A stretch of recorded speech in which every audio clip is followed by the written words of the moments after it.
Run, Salegreana, I begged her, but she hesitated. Run, hurry up. Yes, she finally followed me. I turned around and ran quickly away from the Eudorfians and Nacemians fighting. I am going to chase after Danros, who is fleeing by his horse. Surrender, Danners. We won't hurt you. We had already forgiven you a long time ago. A few efforts more, and I am certain I can catch up to what he is mounting. Ever since I came to the academy, you have already proven how much you loathe me. He kept on whipping his horse to make it run faster. I'm sure you won't be satisfied until I'm on the brink of death. Why are you not listening? Isn't what's happening right now enough to have your pride swallowed? Where is your power? Can your crown save you? I still force myself to chase after him, even though the pain from the wound on my left leg is getting worse.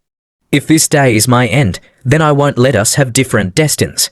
He throws his sword at me, making me jump to avoid getting hit, but I fall into a puddle instead. As I suffer, my forehead hits the end of a fallen tree branch. Screaming in anguish, I immediately cover my aching wound on my forehead. Then, I look at my hand. My insides tremble upon realizing that my fingers are already soaked in blood. My Caneyphiean siblings, I hope you can forgive me for failing. Danros has fled.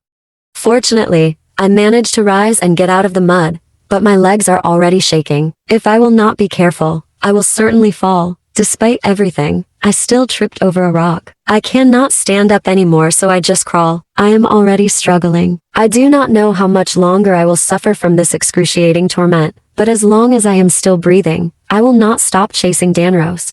Not much longer, I said to myself weakly. I raise my head and see that the dawn is already approaching. I cannot already see the birds in the sky properly because my vision is getting blurry. Then, I look at my boots that are once again stuck in the mud. I cannot get up nor crawl, so I let go of my sword and suddenly my hands covered in blood and mud from fighting, falling into the puddle, and crawling, intensify the sorrow.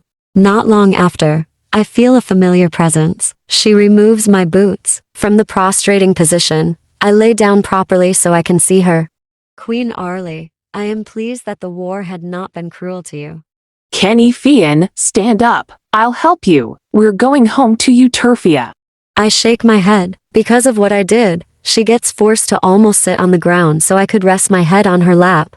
Where are Chief Salegreana and Danros? That's not the priority, Caneyphiean. We'll find them, but your healing is more important. Please, explain to my parents and Caneyphiean siblings. Caneyphiean, please. I hope you will not relinquish Amity's experience from your memories. Carry it along your reign. Do not be ashamed of your weaknesses. Always remember that no matter what rank a person is, he is still human, all of us, so we need the Almighty, because he is the true king. I will be glad if you will not succumb to the temptations of worldly honor, because it cannot heal any wounds caused by fighting.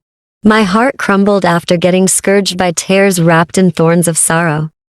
Your Majesty, I can't do it anymore. I hope you can forgive me if I can only accompany you this far, but I assure you, this is not farewell, because what we have will never end. I still haven't even finished diving into the ocean when everything suddenly dries up. Caneyphiean, wake up, please, don't hurt me like this. Your siblings love you. All of Euterphia loves you. I did everything I could, but nothing suffices in restoring the radiance of the ocean eyes. The warrior's courage truly blossomed, but every step was in vain enough to prevent the decadence of Nacemiah.